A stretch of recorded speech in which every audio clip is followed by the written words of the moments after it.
Hello, this is Angela Harding from TPM Realty. And what I want to talk today about is when you are investing in investment property anywhere, but especially in Toledo, you need to know that your real estate agent is someone who is very educated in the area with investment property. We just recently spoke with an out-of-state investor, and we've come to look at this home, and the agent that pretty much put her in this home had no idea what these numbers were, and basically she thought she was getting a good deal. So we're going to walk through this house a little bit, and we're going to show you the big no-nos on this house with buying in Toledo and how expensive it is to fix this. So while the purchase price on this was probably about $30,000 under market value, the work on it is well over $50,000. And even after we do that work, it's not a top rental in this area. Where a top rental in this area would be about $14.95 a month. This house, we will still struggle with probably trying to get about $11.95. And the numbers will be well over $140,000 investment once we're done just trying to get that $11.95. So we are going to start with just the exterior and how much work is out here on the exterior. And you have to understand Toledo has a lead-based law, so we can't have any peeling paint. And it's got a test with swipes so that there is no lead dust either. So windows, chipping paint, big deal here in Toledo. So let's walk through this house and we'll go over the numbers and why it is so important if you are going to invest in Toledo to call us at TPM Realty, because we know how to make you money with investment property. Okay, so as we walk through this house, we're starting with the exterior. One thing that you want to look at is your neighboring houses. Anybody that's going to move in is going to look at who their neighbors are going to be too. And by looking behind me, you can see we have a neighbor that takes care of none of their weeds. This is all poison ivy. So who's going to want to come back here with their kids and constantly be dealing with this mess with poison ivy? As we look over to the garages, we're going to look at the foundation issues. Then we're going to look up and see the roof issues. So we know this garage needs a new roof, and we know the house needs a new roof. But this is a complete tear off on a roof because this is a flat roof. Plus you have to get rid of everything that caused the problems. So you have to get rid of the tree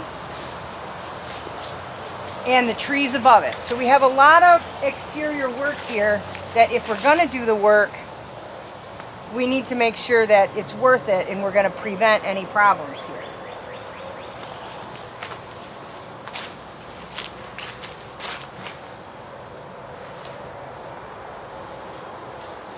So we're going to walk into the garage right now because this is where we know this garage needs a new roof and has been poorly repaired.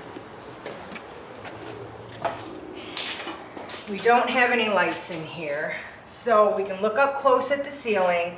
We can see that for a long time this roof has had problems and leaking. So all this wood, while they've done some repairs outside, they did not do them correctly. It should have been completely redone. We've got a lot of openings over here. We've got wiring that's just, look, spliced together. We used to do this on our stereos in 1980. But this is not going to pass any kind of inspections. We have wiring just hanging down here that hasn't been removed, spliced together over here. This is unsafe. This is a big liability for a homeowner. Obviously, garage door opener doesn't work. And obviously, we had some structure problems here. And instead of fixing this correctly, we're still going to have some structure problems because all of that is rotted underneath there and it's not really fully supported the way that it should be. So while the back of this house actually looks pretty presentable and nice, we're going to draw around to the rest of the yard. And if we touch over here, we again have a garage with peeling paint that nobody's taking care of. If we go over to the other side, we have a duplex, and that will most likely be lead paint that will be dropping down and flying into your yard. So that becomes dangerous for your children in your units. The other issue here is shared driveways is very common out here, and while we tend to shy away from them, if they're well put together where you can go right off into your own driveway in the back and they're wide enough, we will purchase a home. But normally we try to avoid it because there's always neighbor problems with shared driveways. This one, when we looked up how this garage is set, the garage is actually attached to the neighbor's garage. So now we're going to run into all kinds of neighbors' problems, not to mention that that part of the garage is actually property of this house and the neighbors are parking in front of it. So we already have issues here with neighbors, which you don't want as a landlord. So this part alone, I would have not even further looked into buying this house for one of my investors, as there is long-term issues here. Let's take a look and walk inside. So we're in the kitchen now, and when I first looked at this online and saw the pictures, I thought, oh, not so bad. And then I get in it, and let's take a look at what all the problems are within the house. First, we're going to take a look at this flooring. The flooring that needs to be completely redone because of one, a bad product, and two, bad installation. The other thing we're going to look at is a lot of our homes have wallpaper, and we do paint over them, but you have to know how to do it properly so that you don't get these bubbles, because it's harder to fix it than it is to do it right the first time. The other thing is a drop ceiling in your kitchen. It's just not super attractive, and we do usually have problems with them. The kitchen's nice and big, but it's not a good floor plan. We have a refrigerator just hanging out with no cabinets around it. We have a microwave up here with some kind of shelving, nothing boxed around it. The cabinets are in decent shape, but our countertop is completely cracked, so this will have to be redone. There is no good way to fix this, but also you can see all up here how somebody, put this together and basically did it as a shoddy rento rehab to begin with.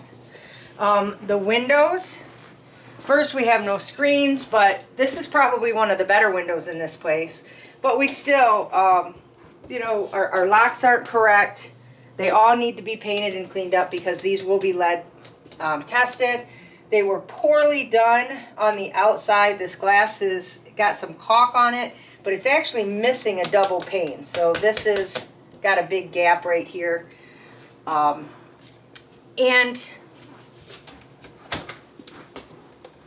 yeah, well, the window doesn't even open. So that's going to be an issue. Some of these, you can see we have a crank out here with nothing inside of it. We got a crank out here. That doesn't work either. Crank outs, if they're newer, can work, but I really don't recommend them. When we replace windows, we do not put crank outs in them anymore because these handles do not tend to make it through tenants very long. So our kitchen is just a poor layout. This could be completely remodeled. Our floor is very uneven too. We're like going up and down. So we know that there's been something underneath, either jacked up or a floor improperly laid. So walking through the rest of the house, we don't put carpet in our living room and dining rooms. We like to use our LVP floors. They last much, much longer. So this is something that we would want to upgrade to. If we had to leave it, yes, but it's not going to last very long. The house is completely white, so it shows all the flaws in the walls. And all the repair work that's been done in this house, the wall repairs, is very poorly done. As we walk over here, it's like they put spackle on it and didn't even sand anything off. So this is going to pop back out eventually. These walls are all plaster, so when you fix them, you need to fix them right. If not, it's just a matter of time before they pop back out. Again, we have a window. I don't even know what's going on here. They've got, it almost looks like paper towels jammed up here. They've got spray foam in the corners there. So this is a window that absolutely has to go. We got peeling paint. It doesn't open. It's plexiglass, and just a poor job for whatever they were trying to do there.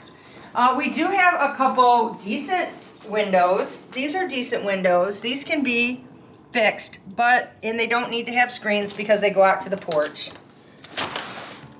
And if they were all like that, this is doable, but we only have 4 windows like this. As we venture upstairs, we come to the closet where we have handles that need to be fixed, and a closet that is just gross.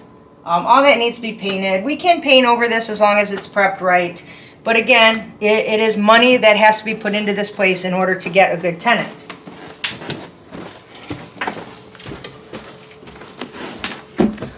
You'll take a look at this window that has been poorly done. We've got no glass even here, and there's no ropes. It comes up, but there's no locks.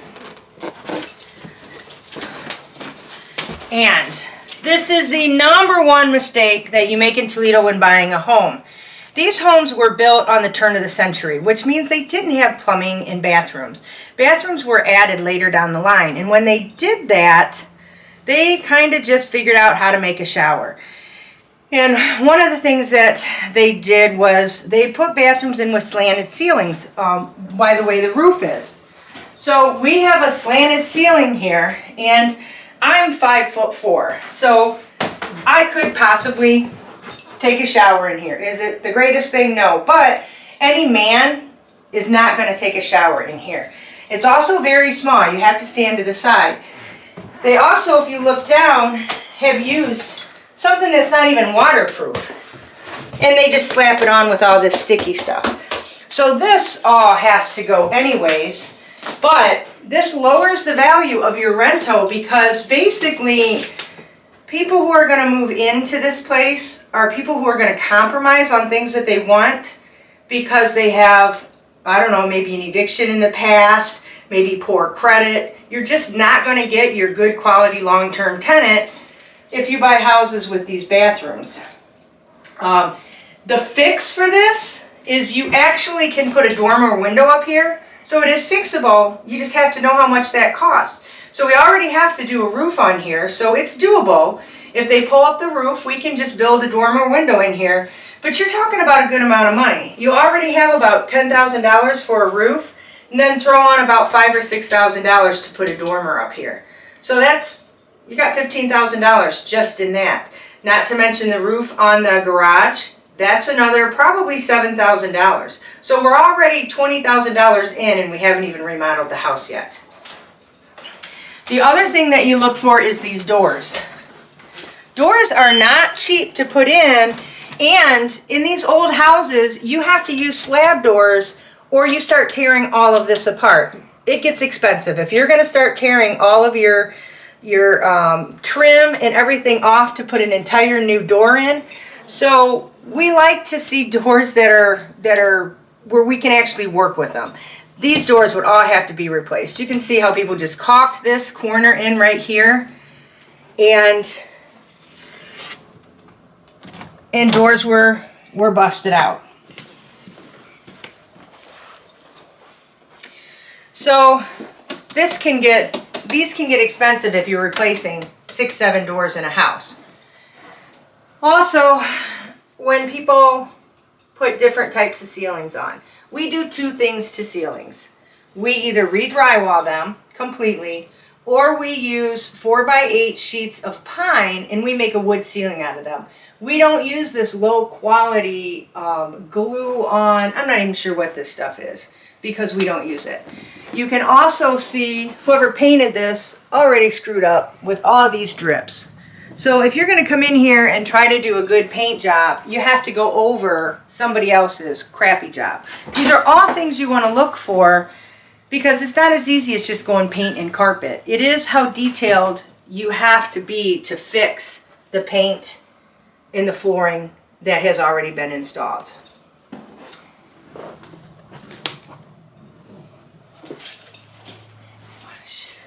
let's talk about this.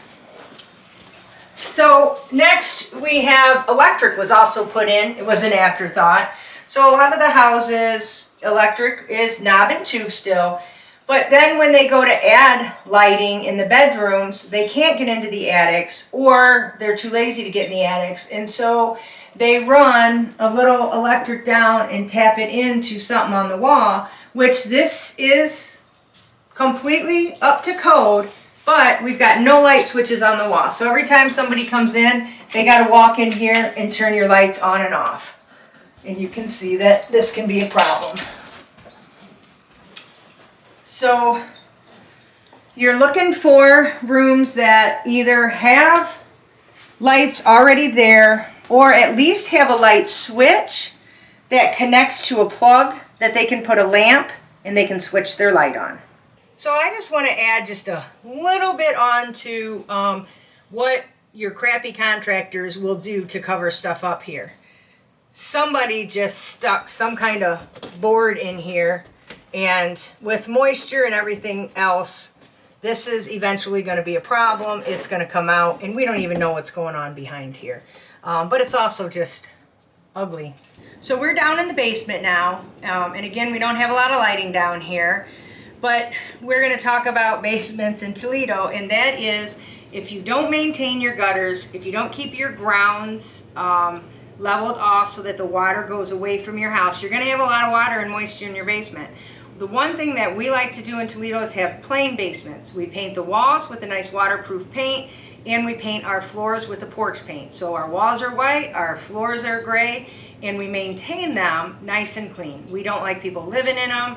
They can set up little entertainment areas down here, but there's no beds, there's no bedrooms, and we warn them that at any time with our sewers and with heavy rains out here, that these basements can become moist. But then what some people do is they start throwing on paneling. Now you can already see the moisture coming and how bowed this is, plus how poorly it was put on. They have some flooring like patchworked in here, just laid down. If you look up, we can see that our vents, I don't even know what this is. You've got tape and cardboard as a fix. You've got wiring, some of it in conduit, some of it not. This is pretty standard electric box, and it has breakers. Some of it is in conduit. And then we have a bunch of add-on wire. And this is an issue. So all of this would have to be done. This is like an extension cord. It's not even a proper electric wire.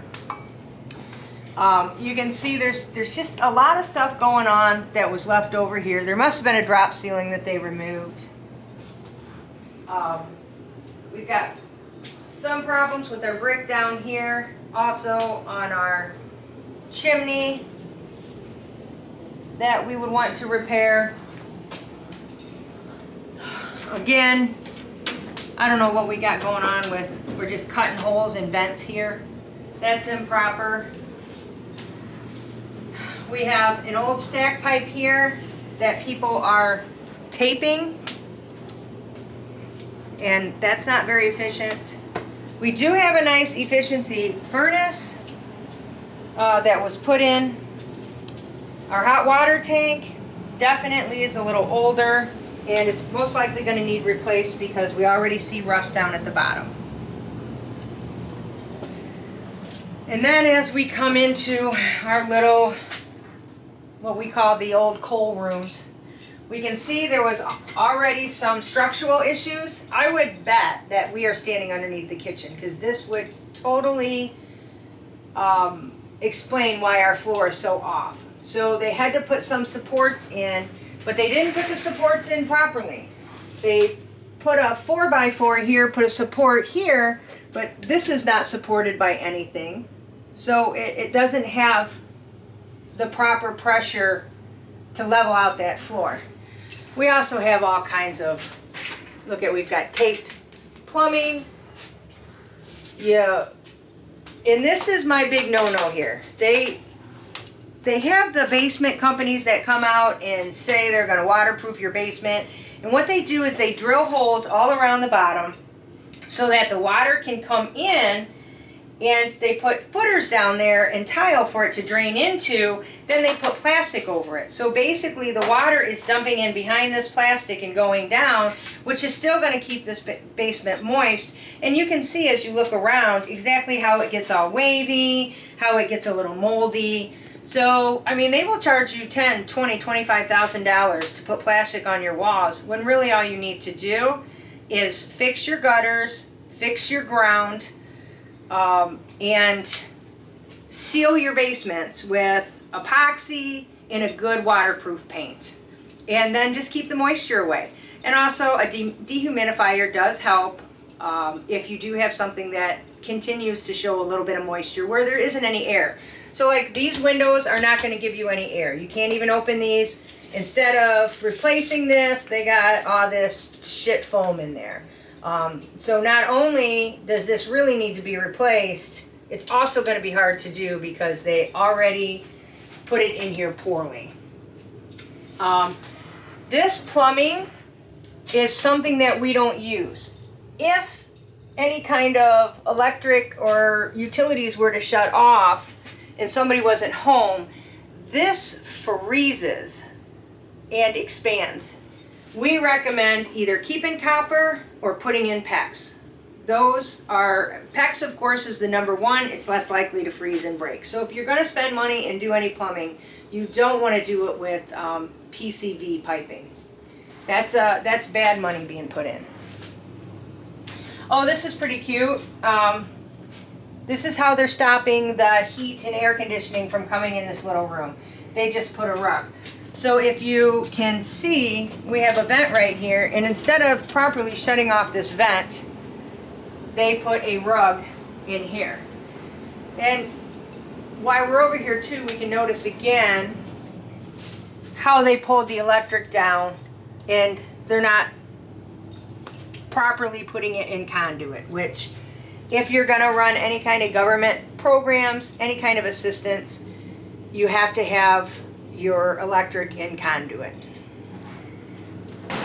Walking around the outside to the front, we're going to go over a couple things. One is our gutters.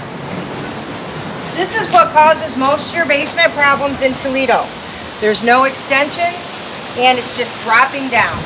You want to make sure you have a way for this water to be extended out and flow away from your house. As we look up, we can see we have some issues with our aluminum coming down. So those will have to be replaced. And you can see that they put those up to cover up peeling paint, which is most likely lead, which is the way that you do it. But you have to make sure that it's properly put up there to withstand the storms here in Toledo. Then as we venture over to our exterior of our windows, these are some of the windows that we had problems with. And this is what they look like on the outside. It would take probably about $300 to $350 to make these windows pass any kind of lead base, when you can replace them for approximately about $450 to $500 per window with a good contractor. And you are supposed to pull permits on your windows. It doesn't cost that much to pull permits. It's like $60. So we recommend pulling your permits when you're working on houses, especially when they can see that you do the work. We pull our permits on our roofs, our electric panels, our furnaces. It's very important to make sure that you're using the right contractor that can do that. The other thing is a lot of trees in Toledo. This tree is going to do nothing but continue to cause damage to this house if not removed. So it will be important to get this tree out of here when we put on a new roof. And as we walk around to the front of the house, these steps are very common, but for any kind of programs like LMHA, Section 8 programs, you do have to have a handrail. We make it mandatory for handrails anyways because it is safer. This is not considered a handrail. Gutter. If you look up top, we have a gutter coming off the roof and just dumping down into a hole here. This is going to create more basement water problems and yard problems.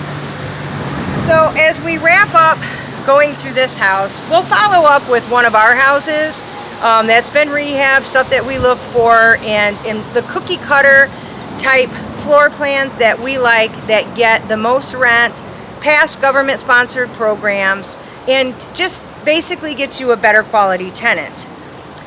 So what you want to watch for is, one, making sure your units have a good floor plan. Two, making sure any work that's been done previously has been done right.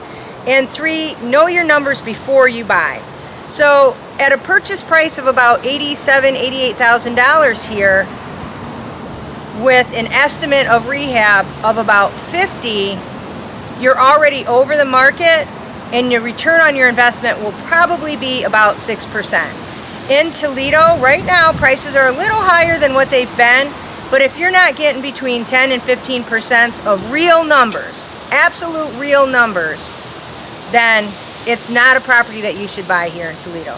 So if you want good properties, you want properties that are going to produce, call us at TPM Realty.